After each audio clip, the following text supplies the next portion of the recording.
Live service games seem to have a big problem with their players. It's well known that the internet is an incredibly unhappy place, and you are more than likely to interact with somebody who hates something that you really enjoy. Sometimes you'll get into a community and find they really enjoy the game, and sometimes you'll encounter the most unpleasant collection of individuals to ever grace the planet. I have more than enough experience with live service games and online to know that this is generally how things go. Between For Honor, Call of Duty, and Destiny, which are my current vices, and the collection of games that I've played in the past, I feel more than equipped to throw my hat in on this conversation. The online multiplayer scene has been home to numerous live service titles and online requirements, shooters, battle royales, the entire suite of sports games, most modern fighting tiles, half of the games you'll see on any storefront page. Odds are you probably need an internet connection, and there's gonna be a team working on it day in and day out. Shit. That one's on me, sorry, Chief. Okay, can somebody throw it at him? Thank you. It's not really any wonder why live service is a popular format. Novelty is crucial in this day and age. And when you're able to give your players new things to chew on constantly, they will usually be very happy. Please stop. Please stop. You're not in a good position here. What are we doing? What are you doing? Throw it to me. Throw it to me. Throw it to me, sir. Live service models are really well suited to give you more and more content over a pretty long stretch of time. The problem with having players who are very excited for your content is they will always want more, and that's a bit of a problem. It wouldn't seem so at first, but when a player is consistently wanting to play your game and has gone through all of the content that you have provided them, you end up with a thing I like to call the hungry player curse. This is something that's pretty unique to live service games. This really wasn't a thing beforehand, and it's mostly due to the advent of consistent patching, constant seasonal updates, and a direct access through many channels to the dev team. Destiny, obviously, is very intimate with this phenomenon. I think Destiny might have the most unpleasable fan base I think I've ever been in. And you know what? I'm gonna say it. I think that the hungry player problem is Fortnite's fault. Yeah, I don't think that Fortnite was the first to implement a seasonal or live service model, but they're the ones that proved to the wider market that this was a profitable one. I find it hard to say that they made most of their money based on the seasonal model and battle passes and whatnot. Obviously, microtransactions are still a huge thing. All right, come on. I can never remember. Which one are you supposed to kill first? The Taken one or the Hive one? I don't remember. The unrivaled revenue generation that Epic Games created, Fortnite has basically irrevocably changed the gaming market in a number of ways. Boo, I wanted that kill. These days, cringe and irony drip from every orifice of Fortnite's body, whether it's due to kids being kids and inherently being cringe, or the collection of gooners online who find it impossible to not make a statement sardonic as hell. Oh, come on. Isn't it supposed to reload?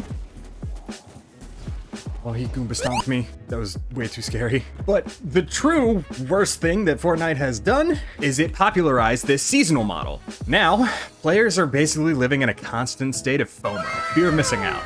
If you're not gonna be on the latest game for the next 3 months, come on, pitter patter, let's get at her. There we go. If you're not on the latest update for the next 3 months, you're gonna miss out on something, or that's the feeling that everybody gets these days. And that sucks, right? Like, why should I have to be forced to play a game during a given window just to earn a certain thing? Unless it's like a holiday event or something like that, I find that absolutely ludicrous, and that's just the standard of games these days. Like, take this for example. Most battle passes are $10 to $15 and will last you about 90 days or so.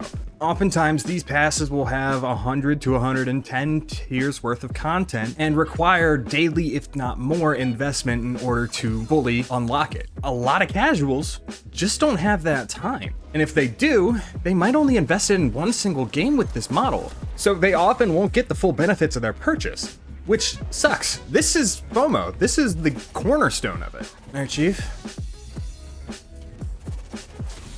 Bold move, and he fucked it up. Fuck it up this time. Boom. Yep. In the worst of cases, Seasonal models are just squeezing out casual players from fan bases. However, you also have the hungry players, the players who will grind to rep 80 and For Honor, the ones who will spend multiple days looking for a good role in Destiny, and the fucking TTV sweats that you'll find in your casual COD lobbies. These are the players who have no problems sinking 2 or 3 hours a day into a single game. In fact, they're probably gonna spend multiple hours on multiple different games throughout multiple days in a week. These players are the ones who are your hardest to please. And, where'd you go there? Yoink. Who has it? Somebody has it and it's not me. Oh boy. Oh yeah. Thank you. Imagine that. I didn't even load into the Nightfall matchmaking for Guardian games. It's good. I really didn't want to play. I really didn't want to play Corrupted anyway. However, I don't know what the fuck champions are. That's not good. So you have this problem of trying to balance your live service updates with these two players.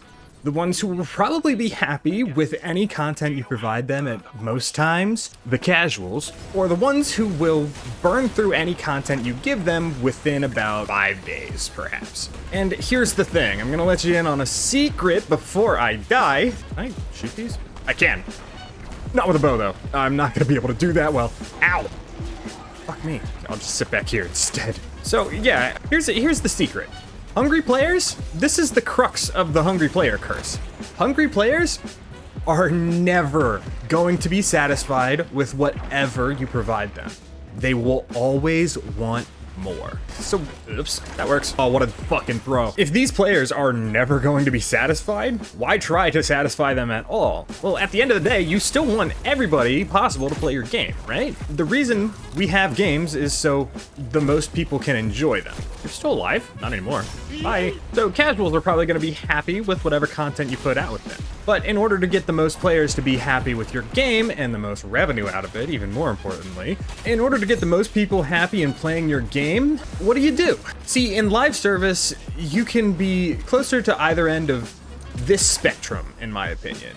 You're either going to be putting out small patches very frequently and very quickly, and seem like you're not doing much to improve the game because it's changing so slowly, or you're putting out huge patches and huge drops of content, and these hungry players eat it up so fast that they have a content drought for as long as it takes for you to create more content for them. In theory, the seasonal model should fix this almost effortlessly. It seems to give players a long enough time to chew on the content that you've provided for them, while giving you enough time for the next or season after, depending on your model. I always forget that gladiators have like 80,000 points of health. Look at this man, he's so tanky, big chunky boy. Bonk. However, like I said before, the curse of the hungry player dictates that they will never be satisfied with whatever you give them because they will always want more. Sooner or later, they're going to consume the content and then they'll want more. And if the Destiny community is any indication of how these players will react, it is with nearly nothing but vitriol, and now we're back to square one. Your players are unhappy again. And yet here we are riding on hoverboards, one of the coolest additions to ever come to this game. It's so cool. What's up, bitches? Don't hide from me. You cannot hide. You can hide. Because I suck at throwing knives. See, in a live service game, in pretty much any model, you're going to be expected to deliver consistent content over and over and over again, season over season. Here in Destiny, that hasn't been the case as of late, and in the past as well, if what I've heard is to be believed. I'll back off, sorry. Oh no. Bro got yoinked, yeah. There we go, good. Explode. In fact, not too long ago, there was a Bungie developer insight where, if I'm not mistaken, they were giving advice to other companies how to perform live service maintenance in a more sustainable manner. One slide got leaked to the internet and had the Destiny community wanting to raise Bungie's offices to the ground.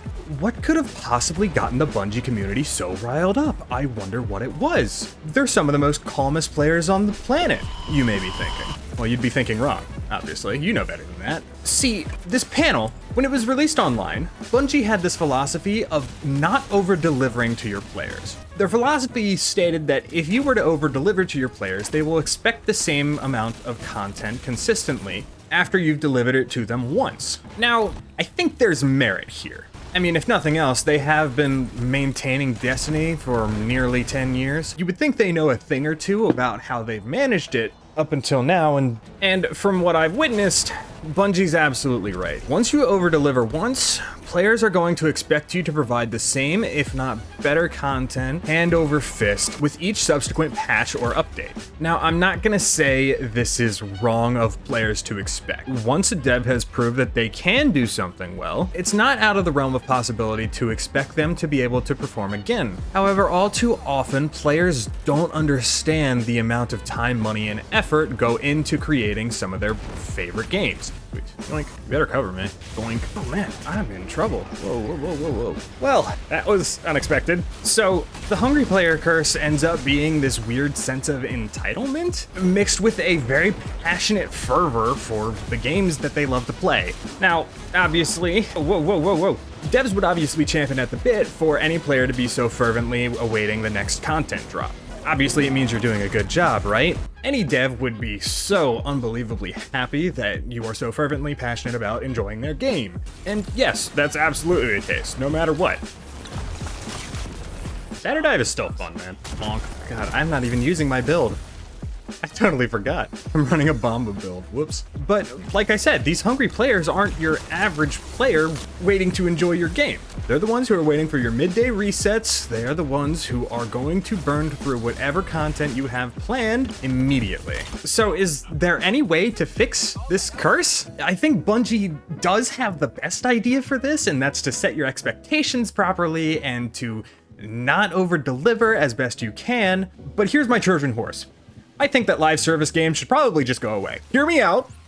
Listen, live service games, if you are fully committed to solving the hungry player curse, cannot exist. It's extremely unpractical for pretty much any game to go on like this. The older model of sequelization and DLC might be the best way. If you're trying to make the most players happy, I just don't think live service is going to cut it. One of the changes that you end up making during the course of your ongoing development is going to upset some group of players. That's just how it's gonna be. Don't touch me. Oh, I made it. Bonk. I mean, how often do you see action RPGs or racing games or party games like Mario Kart and Mario Party getting the shit that you see live service games getting online?